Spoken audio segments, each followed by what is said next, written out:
আজকের গল্পটার নাম শেষ বাস স্টপ। গল্পটা আরও ভালোভাবে অনুভব করতে চাইলে হেডফোন লাগিয়ে শুনলে ভালো লাগবে।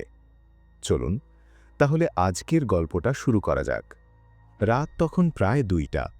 শহরের একদম শেষ প্রান্তে একটা বাস স্টপ, যেখানে আলো বলতে শুধু একটা স্ট্রিট লাইট। তার নিচে পড়ে থাকা লম্বা ছায়াটাকে দেখলে মনে হয় জায়গাটা দিনের আলো কখনোই দেখে না। চারপাশে এমন নীরবতা যে নিজের নিঃশ্বাসের শব্দটাও অস্বাভাবিক রকম জোরে শোনা যাচ্ছিল। লোকটা নাইট শিফট করে।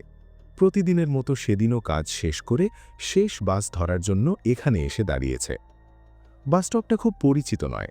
একটা পুরনো কাঠের বেঞ্চ, তার পেছনে ফাঁকা রাস্তা, আর মাথার ওপর ঝুলে থাকা স্ট্রিট লাইট, এইটুকুই পুরো জায়গাটা। প্রথম দিকে সবকিছু স্বাভাবিকই লাগছিল। সে মোবাইলটা পকেটে ঢুকিয়ে ঘড়ির দিকে তাকায়। রাত 1:55। শেষ বাস আসতে আর 5 মিনিট। সে ধীরে ধীরে বেঞ্চে বসে পড়ে। বসার সঙ্গে সঙ্গে একটা অস্বস্তিকর ব্যাপার টের পায়। বেঞ্চটা ভেজা, অথচ ওই রাতে বৃষ্টি হয়নি, রাস্তাও শুকনো। সে উঠে দাঁড়ায়। তখনই খেয়াল করে স্ট্রিট লাইটের নিচে তার ছায়ার পাশে আরেকটা ছায়া পড়েছে। স্পষ্ট দুটো ছায়া, কিন্তু সামনে তাকিয়ে কাউকেই দেখা যায় না। পাশে নেই, পেছনেও নেই, শুধু ছায়াটা মাটিতে পড়ে আছে, একদম স্থির। চারপাশে তাকিয়ে সে নিশ্চিত হয় সে একাই দাঁড়িয়ে আছে। তবু বুকের ভেতর একটা অজানা চাপ তৈরি হতে থাকে। মনে হয় কেউ যেন খুব কাছ থেকে তাকিয়ে আছে, কিন্তু চোখে পড়ছে না। ঠিক তখনই বেঞ্চ থেকে কাঠের কড়কড়ে শব্দ হয়, যেন কেউ একটু আগে বসেছিল আবার উঠে গেছে। সে ভয়ে জমে যায়।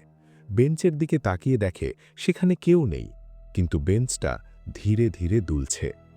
হঠাৎ করেই স্ট্রিট লাইটটা নিভে যায়। চারদিক এক মুহূর্তে অন্ধকার হয়ে যায়। কিছুই দেখা যাচ্ছে না। সেই অন্ধকারের ভেতর সে খুব কাছ থেকে কারো নিঃশ্বাসের শব্দ শুনতে পায়। ভারী, ধীর, অচেনা।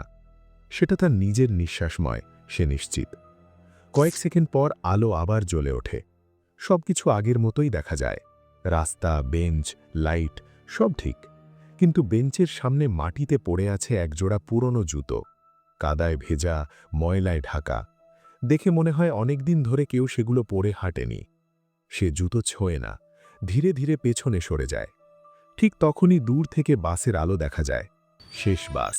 সে দৌড়ে উঠে পড়ে। বুক ধড়পড় করছে, মাথার ভেতর অদ্ভুত একটা শূন্যতা। বাসটা একটু দূরে এগোতেই সে পেছনে তাকায়। বাসস্টপটা ধীরে ধীরে ছোট হয়ে আসছে। স্ট্রিট লাইটের নিচে কেউ একজন বেঞ্চে বসে আছে, মাথা নিচু করে। আলো ঠিকমতো পড়তেই বোঝা যায় তার পা নেই।